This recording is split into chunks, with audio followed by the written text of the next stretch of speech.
ഉദ്ദേശം വ്യക്തമാണ്. P V അൻവറിന്റെ എന്നുള്ളതാണ് ഒരു മുൻവിധിയോട് കൂടിയാണ് ഇതിലെല്ലാ എന്റെ പൊന്നാര മോനെ, ഒരു പൊന്നാര മോനെ, ഞാനിത് പറഞ്ഞല്ലോ, മുൻവിധിയോട് കൂടിയാണ്. നിങ്ങൾക്കറിയാലോ എന്തിനാണ് ഇത് ചോദിച്ചുകൊണ്ടിരിക്കുന്നത്?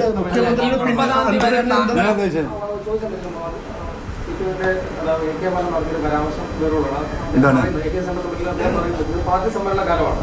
അപ്പൊ അൻവർ ഇന്നലെ പറഞ്ഞ പല കാര്യങ്ങളും ഈ സമ്മേളനത്തെ കൂടി ലക്ഷ്യമിട്ടാണ് പാർട്ടിയുടെ ഇൻസ്പെക്ഷനെ തന്നെ സ്വാധീനിക്കാറാണ്. എന്താണ് എന്ന അടിസ്ഥാനത്തിൽ ഞാൻ ഒരു പാർട്ടിയുടെ ഒരു അനുഭാവിയാണ്. മാത്രമല്ല കോൺഗ്രസ് നിന്ന് വലിഞ്ഞു കയറി വന്നോനെ ഞാൻ. എനിക്ക് ഈ പാർട്ടി എങ്ങനെ സ്വാധീനിക്കാൻ പറ്റുക? എനിക്ക് എന്ത് സ്വാധീനിക്കാൻ ഈ പാർട്ടിയെ പറ്റുക? അദ്ദേഹം ഗൂഢാലോചന നടത്തിയെന്നും കൂടി പറഞ്ഞു. ഇത് ഇപ്പം അല്ലേ ഗൂഢാലോചനയുടെ ഭാഗമായിട്ടുണ്ട്. ആ ഗൂഢാലോചന ഒന്ന് ഞാനാണ്, 2 AK ബാലൻ സഖാവാണ്, 3-4 ആൾക്കാർ എനിക്ക് പരിചയമില്ലാത്ത ആൾക്കാരിരുന്നത് ആ മീറ്റിംഗിൽ വിളിച്ച ആളുകൾ. അത് AK ബാലൻ സഖാവിനോട് നിങ്ങൾ ചോദിക്കണം. എനിക്ക് മുഖപരിചയമില്ല, കാര്യപ്പെട്ട ആളുകളാണ്.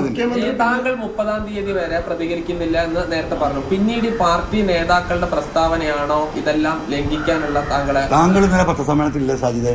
ഞാൻ പറഞ്ഞല്ലോ, ഞാൻ പാർട്ടിയെ പറഞ്ഞത് ഞാൻ അനുസരിച്ചു. എന്തുകൊണ്ടാണ്? നിങ്ങൾ അഭ്യർത്ഥന നിർത്തണം, ഇത് പാർട്ടിക്ക് ദോഷം ചെയ്യുന്നുണ്ട്. ഞാനത് മാനിച്ചു. ഞാൻ എന്താ പറഞ്ഞത്? ഈ കേസ് സത്യസന്ധമായി അന്വേഷിക്കണം, അത് പാർട്ടിയാണ് ഏൽപ്പിക്കുകയെന്ന്. അത് പാർട്ടി അത് ഏൽക്കാൻ തയ്യാറില്ല. അൻവർ പറഞ്ഞതിൽ കഴമ്പില്ല, മുഖ്യമന്ത്രി തള്ളി. പിന്നെ ഞാൻ എന്ത് അന്വേഷണ റിപ്പോർട്ടിന് വിഡ്ഢിയായി കാത്തിക്കണം?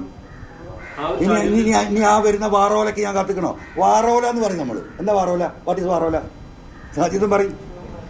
വാറോല എന്ന് പറഞ്ഞാൽ നമ്മൾ ഈ കുത്തിക്കുറച്ചുണ്ടാവുമല്ലോ, വായിച്ചാലും മനസ്സിലാവില്ല, ചിന്തിച്ചാലും മനസ്സിലാവില്ല. എഴുതുന്ന ഒരു പേപ്പർ അങ്ങനെ എഴുതുന്ന സാധനത്തിന് ആ വാറോല എന്ന് പറയാം. ആ വാറോല അവർ കൊണ്ടു തിരിക്കാൻ നിൽക്കുകയാണ്. ഞാൻ അതിന് കാത്തിക്കണോ? ഞാൻ കോടതിയെ സമീപിക്കും. തിങ്കളാഴ്ച ചൊവ്വാഴ്ച വക്കീൽമാരായിട്ട് ഡിസ്കസ് ചെയ്തിട്ട്. അല്ല, ഞാനിപ്പോൾ എനിക്ക് ഒരു പ്രമാദകരമായ വിഷയം, ഈ പറയുന്ന ഡാൻസ് ഓഫ് സംഘത്തിന്റെ ഈ വിഷയം, ഈ 3 കൊല്ലം അമ്പകുരം തുടർന്ന മുഖ്യമന്ത്രി പറഞ്ഞ ഈ 188 കേസുകൾ, ഇതിൽ പോലീസ് നടത്തിയ വെട്ടിപ്പ്, ഇതിൽ നടന്നിട്ടുള്ള മറ്റു സംഗതികൾ, അത് ബഹുമാനപ്പെട്ട ഹൈക്കോടതിയുടെ സിറ്റിംഗ് ജഡ്ജിയുടെ നേതൃത്വത്തിൽ ആ അന്വേഷണ സംഘത്തെ ഹൈക്കോടതി തീരുമാനിക്കണം. അത് സർക്കാരിനോട് തീരുമാനിക്കാൻ ബഹുമാനപ്പെട്ട ഹൈക്കോടതി പറയുന്നത്.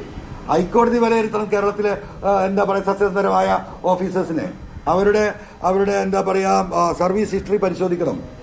ആ ഹിസ്റ്ററി പരിശോധിച്ച് സത്യസന്ധരാണെന്ന് കോടതിക്ക് ബോധ്യപ്പെടുന്ന ആ അന്വേഷണ സംഘത്തെ കോടതി നിശ്ചയിച്ച് കോടതിയുടെ നിരീക്ഷണത്തിൽ അന്വേഷണം നടക്കട്ടെ. അതിൽ മുഖ്യമന്ത്രി പറഞ്ഞ പി വി അൻവറിനെ ഉൾപ്പെടുത്തട്ടെ. പി വി അൻവർ ഈ പരിപാടിയൊക്കെ ഒപ്പിച്ചിട്ടുണ്ടോ നോക്കട്ടെ. ജില്ലാ സെക്രട്ടറി ഇന്നലെ തന്ന സ്റ്റേറ്റ്മെന്റിലൊക്കെ പറയുന്നുണ്ട്, സ്വർണ്ണക്കള്ളക്കടത്ത് മാഫിയയിലെ ആളുകൾക്ക് വേണ്ടിയാണ് അൻവർ സംസാരിക്കുന്നത്, അവരെ സഹായിക്കലാണ് ലക്ഷ്യം, അത് അവരുടെ ഇടനിലക്കാരനാണ്, പാർട്ണർഷിപ്പ് വരെ ആരോപണം ഉണ്ടായിരുന്നു സ്വർണ്ണക്കള്ളക്കടത്തിൽ അൻവർ. ഈ സ്വർണ്ണക്കടത്തിനേക്കാളും ലാഭമാണ് മറ്റേ എന്തായാലും പറയാം MDM, എന്താ മയക്കമരുന്ന്. അയാൾ വിട്ടുപോയതായിരിക്കും. അങ്ങോട്ട് പറഞ്ഞു കൊടുക്കണം. അതെ, മുഖ്യമന്ത്രി പറഞ്ഞൊരു കാര്യം, പി വി അൻവറിന്റെ ഈ പറയുന്ന കാര്യങ്ങൾ നേരത്തെ തന്നെ മുഖ്യമന്ത്രിക്ക് സംശയം ഉണ്ടായിരുന്നു എന്നുള്ളത് ഇപ്പോൾ ആ കാര്യത്തിൽ വ്യക്തമായിട്ടാണ് മുഖ്യമന്ത്രി പറഞ്ഞത്.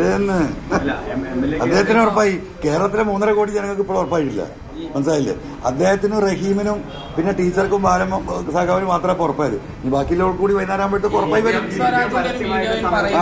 എംസ്വരാജിന്റെ ഒരു വീഡിയോയിൽ പറയുന്നത് ഇടതുപക്ഷം വിടാൻ, LDF വിടാൻ താങ്കൾ ഓരോരോ കാരണങ്ങൾ ഉണ്ടാക്കിയെടുക്കുക എന്നാണ്. അതെ അതെ.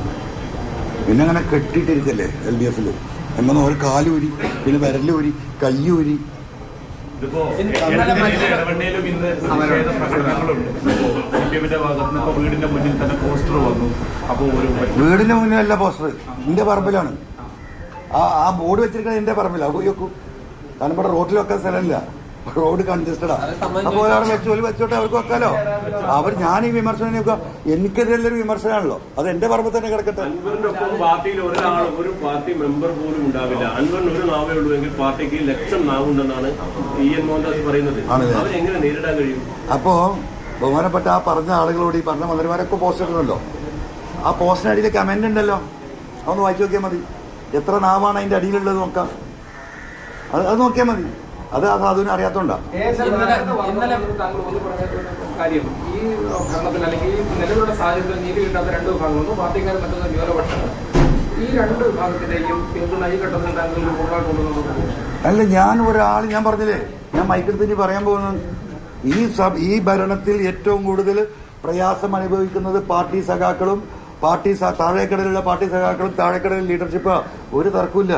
ഒരു നീതിയും കിട്ടാത്തത് ഇവിടുത്തെ ന്യൂനപക്ഷങ്ങളാണ്. അതിലൊരു തർക്കമില്ല. അതിൽ ആ സ്റ്റേറ്റ്മെന്റിലൊന്നും ഒരു മാറ്റമില്ല. അനുഭവങ്ങളാണ് പറയുന്നത്. ആസൂത്രണം ചെയ്താണ് ഈ കാര്യങ്ങൾ ചെയ്തതെന്നാണ് പി രാജീവ് പറയുന്നത്. UDF ആയിരുന്നെങ്കിൽ ഈ സ്ഥിതി ഇങ്ങനെ ആകുമായിരുന്നില്ല എന്നൊരു വിശ്വാസം താങ്കൾക്കുണ്ടോ? അല്ല, അതൊക്കെ നമുക്ക് പിന്നെ പറയാം. എന്റെ പൊന്നമാർ അൻവർ ആസൂത്രണം ചെയ്ത് നടത്തുന്നതാണ് എന്നാണ് ഇപ്പൊ പി രാജീവ് പറയുന്നത്. പറയണ്ടോ എഴുതിയിട്ടുണ്ടോ? പറഞ്ഞിട്ടില്ല ഇപ്പൊ. അല്ല, നേരത്തെ ആസൂത്രണം ചെയ്ത പദ്ധതിയാണ് പറയണ്ട്. പറഞ്ഞോ? പി രാജീവ് പറഞ്ഞെങ്കിൽ നമുക്ക് നോക്കാം. ഞാനൊന്ന് കാണട്ടെ. ബന്ധപ്പെട്ട് താങ്കൾ ഇന്നലെ പിന്തുണ നഷ്ടപ്പെടുന്നുണ്ട്. ബി ജെ പിക്ക് അനുകൂലമായ പ്രചാരണം. CPM-ന്റെ സമരം അല്ല, ഈ മുറ്റത്ത് കുറെ ആൾക്കാരെ കാണില്ലേ നിങ്ങള്? ഈ 4 ആളെ പിന്തുണ മതിയല്ലോ നമുക്ക്. അല്ല, ബി ജെ പിക്ക് അനുകൂലമായ പ്രചാരണം. യാത്ര ചെയ്യണമെങ്കിൽ എന്റെ ഡ്രൈവറെ പിന്തുണ മതി അല്ലേ? ഈ സംഗതി എഴുതണമെങ്കിൽ എന്റെ കൂടുതൽ എന്റെ സ്റ്റാഫിന്റെ പിന്തുണ മതി. പിന്നിപ്പോ ഈ വീടിന് സംരക്ഷണമാണെന്ന് ഞാൻ പറഞ്ഞു കൊടുത്തിട്ട് 15-20 ദിവസമായി. മനസ്സിലായോ? എന്റെ ഭാര്യ മക്കൾ വെച്ചേക്ക ഈ 100 കൊല്ലം പഴക്കൽ ഈ വലിയൊരു വീട്ടില് ഇവിടെ ഒരു ഗേറ്റ് അടക്കല. നിങ്ങൾ കണ്ടല്ലോ. ഇവർക്കൊരു സംരക്ഷണം ഏർപ്പെടുത്തണം ഭീഷണിയാണ്. ഇതുവരെ ഒരു മറുപടി പോലും ഇല്ല. മറുപടി എന്നിട്ടില്ല. ഇനിയിപ്പോ എന്റെ 2 പോലീസുകാരുണ്ട്. അത് നാളെ രാവിലെ പിൻവലിക്കുമെന്ന് അറിയില്ല. കാരണം അത് കാച്ചണമെങ്കിൽ ഒരു കൂടി വേണ്ടല്ലോ. ഇനി ഞാൻ തോക്കിന് കൊടുത്തിട്ടുണ്ട്. ആ തോക്ക് ലൈസൻസ് കിട്ടുന്ന യാതൊരു ഉറപ്പ് എനിക്കില്ല. മനസ്സിലായോ? പക്ഷേ ഈ പറഞ്ഞതുപോലെ ഈ അങ്ങാടി കൂടെ ഞാൻ നടക്കും. ഒന്നുമില്ലെങ്കിലും ആ ചാപ്പുണ്ടല്ലോ, അത് ഈ ശരീരത്തിൽ പിടിക്കില്ല. മറ്റത് പിടിക്കും. ആ 6 കാര്യത്തിൽ പിടിക്കും. അത് ചെയ്തോട്ടെ. അത്രയെ കുറിച്ച് പറയാനില്ല. താങ്കൾ നൽകിയ പരാതിയിൽ പി ശശിയുമായി ബന്ധപ്പെട്ട് ചില ലൈംഗിക ആരോപണം ഉണ്ടെന്ന് ഇന്നലെ അഭിമുഖത്തിൽ പറഞ്ഞിരുന്നു. അതിന്റെ ഞാൻ ആ സാധനങ്ങൾക്ക് തരുന്നുണ്ട്. പക്ഷേ നമ്മളൊന്ന് കൊണ്ടോട്ടി പോവാ. ഇതെല്ലാം കൂടെ തന്നിട്ട് നിങ്ങൾ എന്താക്കാനാ? അത് ഇന്ന് പുറത്തു വിടുമോ? ഇല്ല, ഇന്ന് നമ്മൾ കൊണ്ടോട്ടിയാ പുറത്തു വിടുന്നു. ജനങ്ങളൊന്ന് കാണട്ടെ. സുധാകരൻ ഉൾപ്പെടെ നിലപാട് ഭയപ്പെടുത്തിയിട്ടുണ്ട്. അപ്പൊ അങ്ങനെ താങ്കളെ സ്വീകരിക്കുകയാണെങ്കിൽ എന്തായിരിക്കും? സ്വാഗതം ചെയ്യുകയാണെങ്കിൽ സ്വാഗതം ചെയ്യുന്നവർക്ക് സ്വാഗതം ചെയ്യാം, തള്ളുന്നവർക്ക് തള്ളാം, കൊള്ളുന്നവർക്ക് കൊള്ളാം. ഈ വണ്ടി തീവണ്ടി ഇങ്ങനെ പോകും. അത് ജനങ്ങളെ കണ്ടില്ല. തീവണ്ടിയാ. അതിൽ കയറുന്നവർക്കൊക്കെ കയറാം. എല്ലാ ബോഗി ഫ്രീയാ. ഇനി ഒന്നുമില്ലേ, നേരെ ഷെഡ് കൊണ്ടേ നിർത്തി താക്കോല് വിരിയിട്ട് ഹായ് ഞങ്ങൾ പോകും. അത്രേ ഉള്ളൂ. മറ്റ് MLA-മാരിൽ നിന്നും താങ്കളെ വ്യത്യസ്തനാക്കിയിരുന്നത് സോഷ്യൽ മീഡിയ ഉപയോഗമായിരുന്നു. സോഷ്യൽ മീഡിയയിൽ പെട്ടെന്ന് മറുപടി നൽകി. അതിലേക്ക് പിന്നിൽ CPM-ന്റെ പ്രവർത്തകരാണെന്ന് പറഞ്ഞിരുന്നു സൈബർ സഖാക്കൾ. ഇനി അവരുണ്ടാവില്ലല്ലോ. അപ്പോൾ പുതിയൊരു സോഷ്യൽ മീഡിയ ടീമിനെ കണ്ടെത്തേണ്ടത്. ഞാനല്ല, ഭാര്യയും മക്കളെ ഏൽപ്പിച്ച് എഴുതാനും. അല്ല എഴുതും. അല്ല, ആരെയും എഴുതണ്ടേ? സൈബർ സഖാക്കൾ അതുപോലെ എഴുതിക്കോളും. അതൊന്നും പ്രശ്നമില്ല. മനസ്സിലാവും. അതൊക്കെ അങ്ങനെ പോകും.